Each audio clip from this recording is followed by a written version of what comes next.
You will hear a number of different recordings, and you will have to answer questions on what you hear.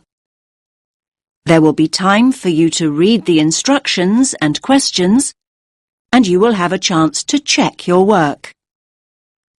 All the recordings will be played once only. The test is in 4 sections. Write all your answers in the listening question booklet. At the end of the test, you will be given 10 minutes to transfer your answers to an answer sheet. Now turn to Section 1.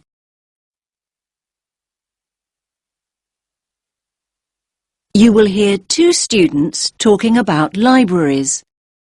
First, you have some time to look at questions 1 to 5.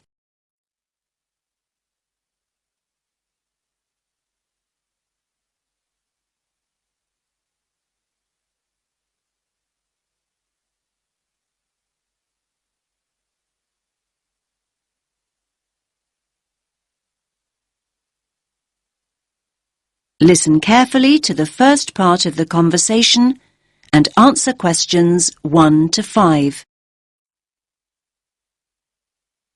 Hi there, Tim. You look tired. Hi, Zara. I am tired. Well, it is SWAT-vac after all. SWAT-vac? Ah, yes, of course. Exam period.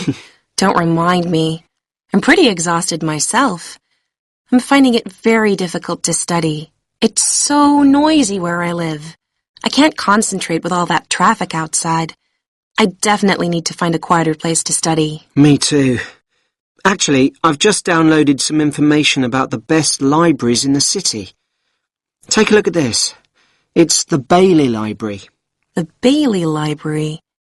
Isn't that the really old library on Parkville campus? Yeah, that's the one. It's the oldest in the city. And it says here that it's really popular with students. Popular with students? That means it's noisy and crowded. Okay. I see what you mean. But we could try to get there early to make sure we get good seats and a large desk to work at. It's open from 8:30 in the morning until 10 o'clock in the evening, Mondays to Fridays. 10. That's very early. I study much better after midnight. Just look at the size of my folder here. I've got so much to get through. Basically, I need to be in the library 24/7 to get all my revision done. Now, if the Bailey is that popular, it must be open at weekends. Yes, of course it is. It opens at 11 o'clock, in fact, and it closes at 5 p.m. Great. Not exactly what I call ideal for late-night study. Count me out. Okay. Here's another one. The Brown Library. Yeah. I think I've gone past it a couple of times. It's close to Stratton Street, right? Yes, Stratton Street and Royal Parade. Royal Parade? Well, that's convenient for me. My apartment's just a few minutes' walk from there. When's it open? Well, it says here it opens at 7 in the morning, and you'll be pleased to hear that it closes well after midnight, 2 a.m. in fact. And we can go there any day of the week. That sounds ideal. Oh, wait a minute. We can't use it. It's only open to biomedical students. Biomedical students only? Great. Just when we thought we'd found the perfect place to study. Oh, wait a minute. This one sounds good. The RMIT Library. The RMIT Library? I've never heard of it.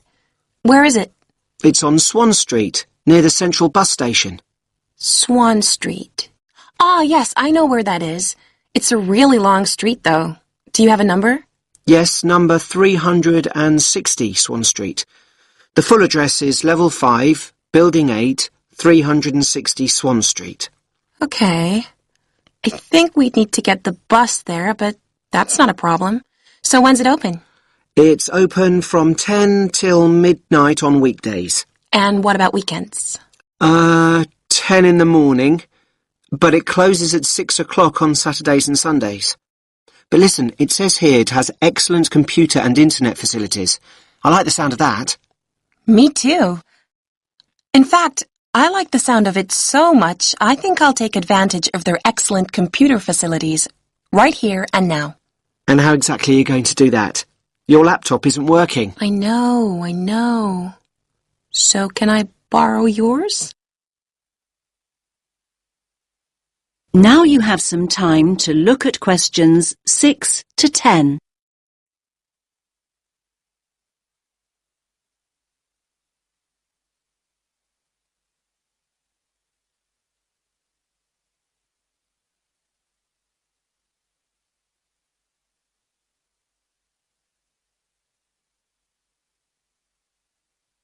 Now listen to the rest of the conversation and answer questions 6 to 10. OK, here's the RMIT Library website. So we want the bookings page. OK, first of all, you need to log on to Book It. Book it? Yeah, that's it, Book It. Okay. Now it's asking me for my student ID and my password. OK, so just type in your student number. I think I can just about remember it. And now your password. Okay. So next, you need to choose the resource type you want to book. That's easy. A PC. So now what you need to do is click on Location. Location. Okay. Now it's giving me a floor plan. It looks like I've got a choice of 18 computers. Great! So click on one of the PCs. I'm choosing this one. It's right next to the window. PC number 4 to be exact. So what do I do now? So now you have to choose the date of booking. So when do you want to book it for? Let's go for tomorrow. That's Friday, June 6th. And just click. I just have. So why isn't it working? You've got to go into View Options. It's working now. Friday, June 6th. OK, so now you need to choose a time. Let's go for a late afternoon. 5 p.m. Right, let's do it. Great! It says booking completed and there's my name on the booking schedule. Result!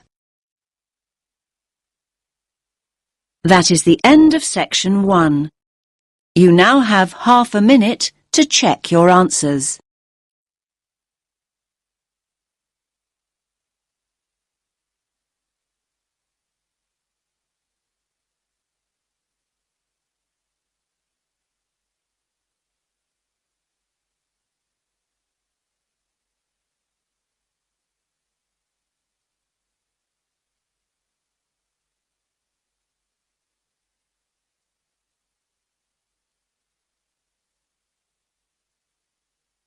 Track 6. Now turn to section 2.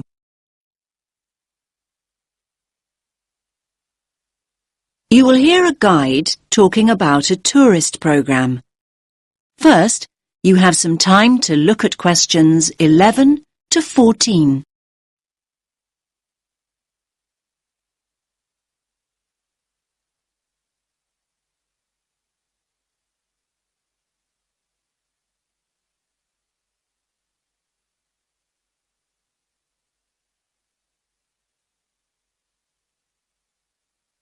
Listen carefully to the first part of the talk and answer questions 11 to 14. Welcome to all of you. Can everyone see me and hear me? Good. My name's Kathy, and I'm here to tell you about the special programme of events going on here at the Royal Observatory. Yes, it's Doors Open Day here in Edinburgh, and we're delighted that you have chosen to make this very special building part of your own Open Doors Day experience. Now, I'll make a start with giving you some background information about the Doors Open event. Doors Open takes place every year in September, and the observatory is one of the many buildings, 112 of them in fact, that open their doors to visitors for one weekend. And yes, there's absolutely no charge. It's all completely free. The observatory has been involved in this event for more than 20 years. And every year, we attract more and more visitors, like you, who want to find out more about great buildings in the city. And hopefully, you'll leave with a better understanding of the universe too. OK, now let's run through today's programme of events. There are many activities to choose from, so make sure you make the most of your visit. Now, there will be planetarium shows throughout the day. Now, these will run 4 times, both today and tomorrow, Sunday. These are popular, so please note that we're operating a booking system for these shows.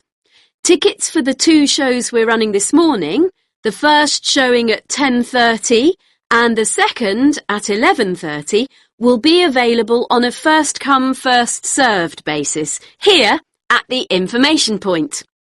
Tickets for the 2 afternoon shows at 2 p.m. and then at 3 p.m. will be released later on at midday. So booking is essential as spaces go very quickly. Now you have some time to look at questions 15 to 20.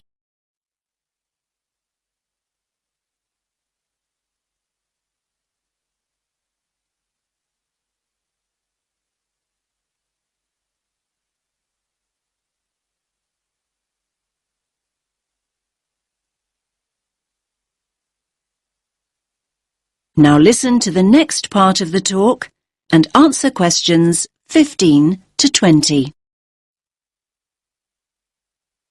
We also have some special tours of the observatory available. These include a tour of the telescope dome, and visitors will even have the opportunity to get onto the roof. I hope that those of you who are interested are wearing your most comfortable shoes and that you can keep up the pace. It will be worth the effort of climbing all these stairs.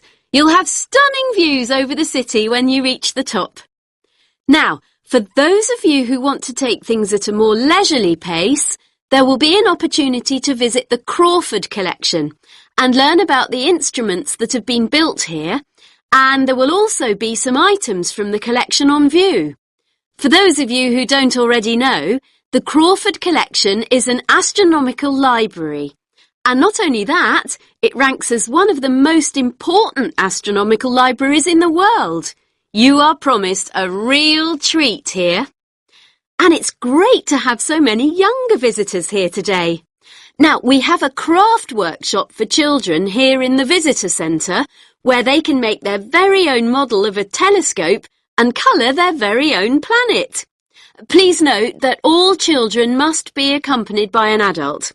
So, as you can see, it's a pretty full timetable and there's a lot going on. Now, any questions? That is the end of section 2.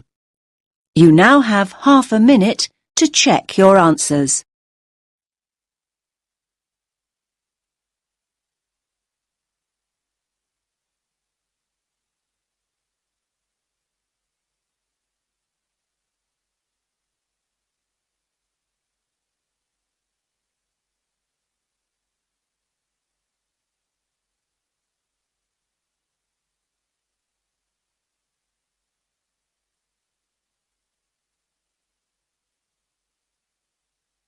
Track 7. Now turn to section 3.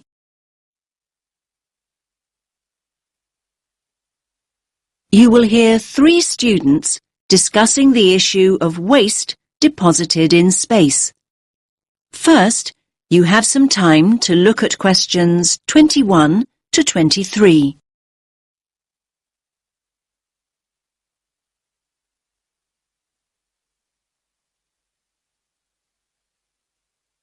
Listen carefully to the first part of the discussion and answer questions 21 to 23. Hey, did you manage to go to the talk by Dr. Chadwick this morning, Andy? I was there. What happened to you, Sam? My bike had a puncture. Seriously.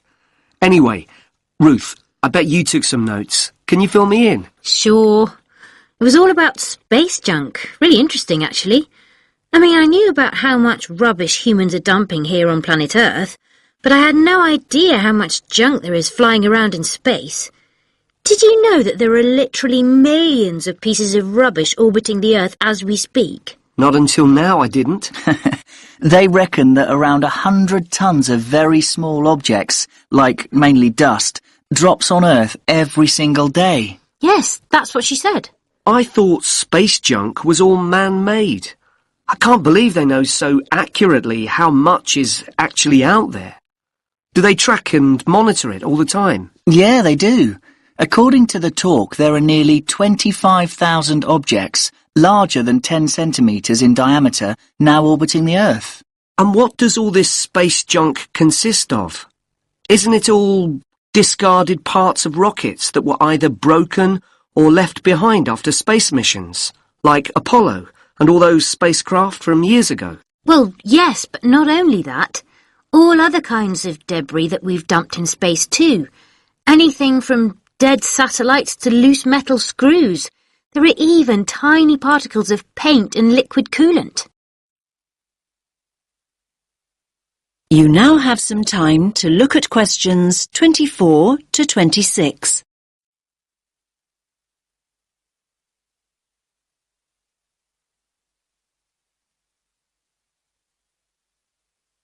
Now listen to the next part of the discussion and answer questions 24 to 26. So who is to blame for depositing all this rubbish? Where does it come from? Well, I knew you were going to ask me that, Sam, so hang on. You can take some of my notes if you like. Thanks a lot. That's really helpful. Here, look. Over a third, 37% to be exact, comes from Russia. But other countries are close behind. Another third, well, just under actually, 29% is from America, and then 28% is from China. Yes, but other countries, like India, are adding to the rubbish pile. And don't forget the European Space Agency also has spacecraft in orbit. That's true. We're talking serious space junk here. Pretty serious, I'd say. So come on, what do you think are the chances of something solid dropping from space onto our heads? Good question. Everyone asked that. Dr. Chadwick said at least one piece of junk falls to Earth every single day. But look at it this way. Earth is a pretty big place, so actually the statistical chances of being hit are extremely low. You now have some time to look at questions 27 to 30.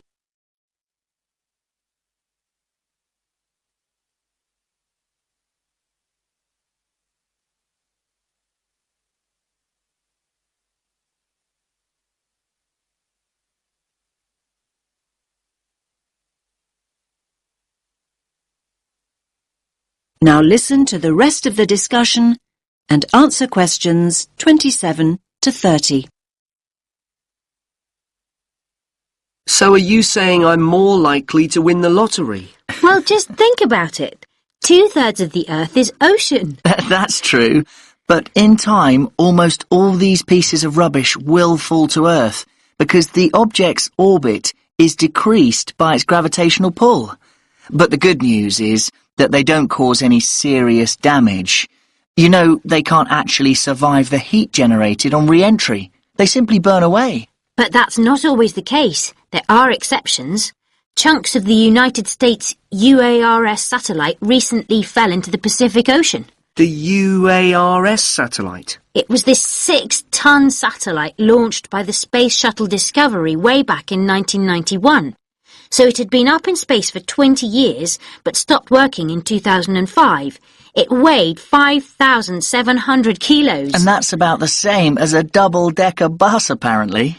And, just check my notes. Here it is, yes. The largest of these great big chunks that fell into the sea weighed about 158 kilograms. Think of the weight of an adult gorilla, Sam, and you get the picture. A nice soft landing, then. Dr. Chadwick said, imagine a couple of washing machines tied together and travelling at 100 miles per hour, and you'll get an idea. Oh, and do you remember Skylab? That was another US space station, and it fell to Earth at least 3 decades ago, in 1979. It fell into the Indian Ocean and the deserts of Western Australia. According to what I wrote down, that particular space junk weighed 100 tons. And let's not forget Mir, the Russian space station. Mir weighed 135 tons, far, far larger than UARS, and it fell to Earth in 2001. It plunged straight into the South Pacific. All very interesting. Listen, I've got some junk of my own to sort out. My bike. That's the second puncture this week. Come on, I'll help you fix it. That is the end of section 3. You now have half a minute to check your answers.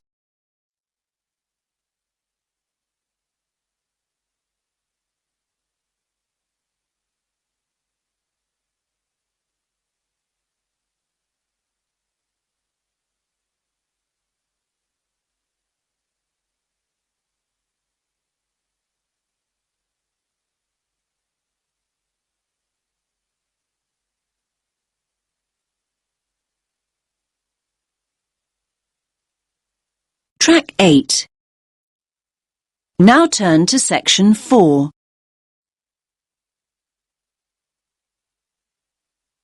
You will hear a woman talking about retail psychology.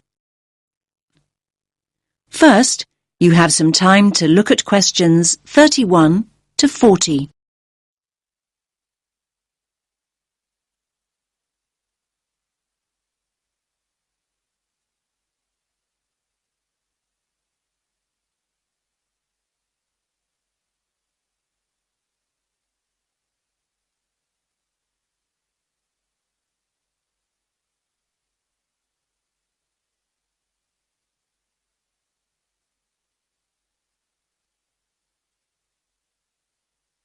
Listen carefully to the talk and answer questions 31 to 40. Hello everyone. Let's get started on the final lecture in our module on retail psychology.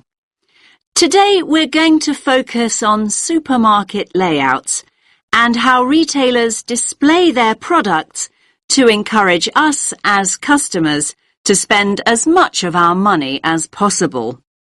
It's an interesting topic.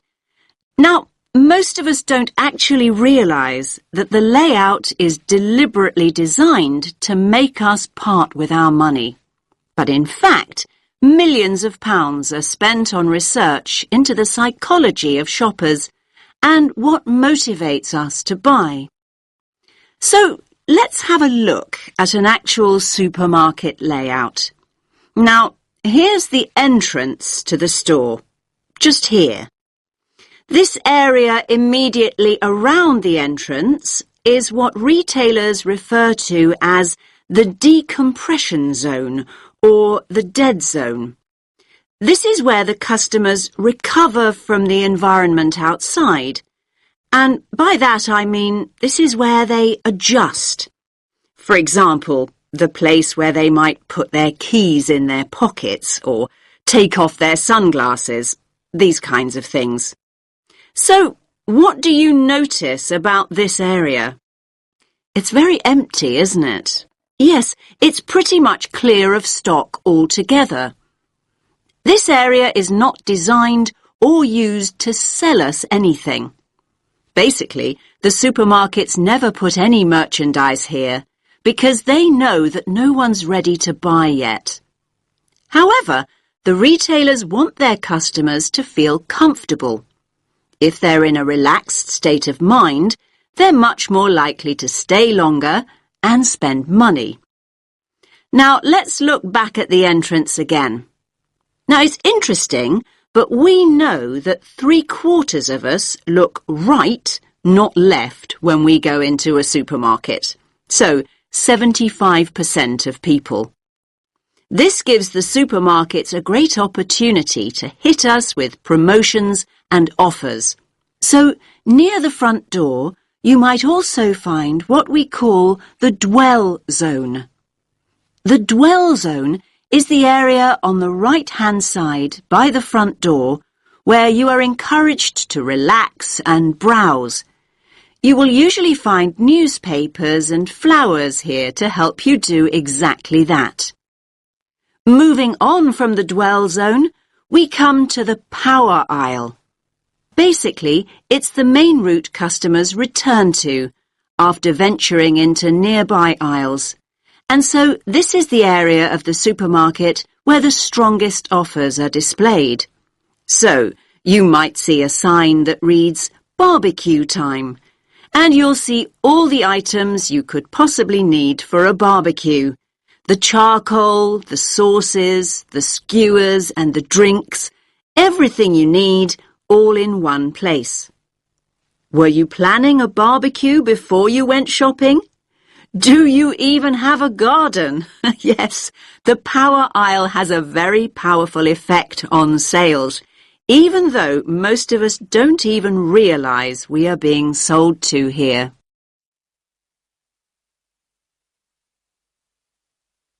Now, let's think about fruit and vegetables for a moment. They're always located towards the front. Now, why do you think this is? Yes, fruit and vegetables are always at the front because it gives the supermarket a healthy image. And let's think back to flowers and newspapers. We talked about both these items earlier. And yes, they're displayed near the front on the right. Now, they're known as distress goods. Why's that? Well, these are the goods that we often buy in a hurry or on impulse. In other words, these are the items we didn't actually intend to buy at all. But the supermarkets want us to put them in our trolleys even before we start our proper shopping. Now, what about everyday items like bread or milk or cereals? They're always placed right at the back of the supermarket. Yes, in this area here. Again, this is a deliberate strategy by the supermarkets. Basically, they want us to walk through the whole store to get them in the hope we will buy other things on the way. That's why items like these are often called destination goods. Now, where products are placed on the shelves makes a real difference. We read shelves a bit like we read a book. Our eyes go from left to right. And they want you to focus on the more expensive items, so they place them at eye level. It's often quite hard to spot items like cheap tinned food. Why is that? Well, they're normally placed very low on the shelves. Basically, the supermarkets don't want the cheapest products to be the ones you see first. Finally, let's have a look at the checkout area here.